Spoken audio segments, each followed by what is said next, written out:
భూభారతిలో భూమి రిజిస్ట్రేషన్ పూర్తి. పట్టాదారు పాసు పుస్తకం వచ్చేదెప్పుడు?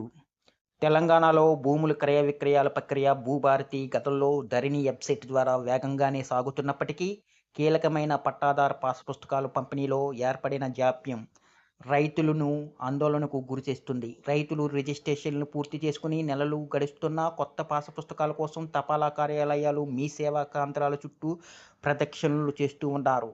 రిజిస్ట్రేషన్ల ద్వారా ప్రభుత్వానికి కోట్లాది రూపాయలు ఆదాయం సమకూరుతున్నా రైతులకు అందవలసిన కనీస సేవల్లో జాప్యం జరగడంపై విమర్శలు వెల్లువెత్తుతున్నాయి.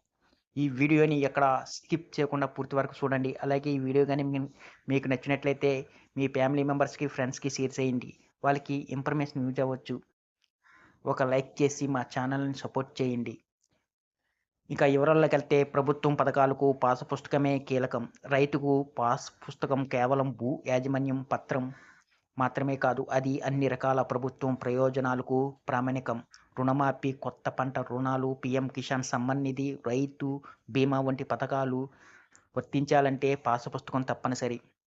అంతేకాకుండా రాయితీపై విత్తనాలు, ఎరువులు, యంత్ర పరికరాలు పొందాలన్నా, ఉద్యాన పంటల కోసం బిందు, తుంపర సైజ పరికరాలు మంజూరు కావాలన్నా పట్టాదారు పాసు పుస్తకమే ఆధారం. ప్రస్తుతం జాప్యం వల్ల రైతులు ఈ లబ్ధిని కోల్పోయే ప్రమాదం ఉంది. సాధారణంగా రిజిస్ట్రేషన్ ప్రక్రియలో భాగంగా రైతులు మీ సేవలో స్లాట్ బుక్ చేసుకొని కలెక్టర్ కార్యాలయంలో స్టాంప్ డ్యూటీ, ఇతర రుసుములు కలిసి ఎకరాకు సుమారు 20,000 వరకు చెల్లిస్తున్నారు. రిజిస్ట్రేషన్ ముగిసిన తర్వాత ఆ వివరాలు సీసీఎల్ఏ కార్యాలయానికి చేరుతాయి. అక్కడ ప్రింటింగు పూర్తయ్యాక తపాలా శాఖ ద్వారా నేరుగా రైతు ఇంటికి పాసు పుస్తకం చేరాలి. అయితే రెవెన్యూ మరియు తపాలా శాఖల మధ్య రుసుము బకాయిలు ఉండడం, ప్రచురణ సంస్థల వద్ద ప్రింటింగ్ జాప్యం వంటి కారణాలతో ఈ ప్రక్రియ నిలిచిపోయింది.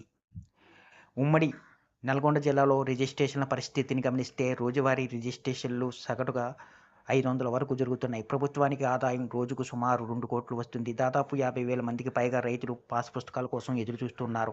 గతంలో రిజిస్ట్రేషన్ పూర్తయిన 15 రోజుల్లోపే ఇంటికి వచ్చే పాస్ పుస్తకం ఇప్పుడు నెలలు తరబడి రాకపోవడంతో రైతులు అయోమయంలో ఉన్నారు. ప్రభుత్వం వెంటనే స్పందించి పెండింగ్లో ఉన్న బకాయిలను చెల్లించి యుద్ధ ప్రాతినిక పాసు పుస్తకాల పంపిణీని పూర్తి చేయాలని రైతులు డిమాండ్ చేస్తున్నారు.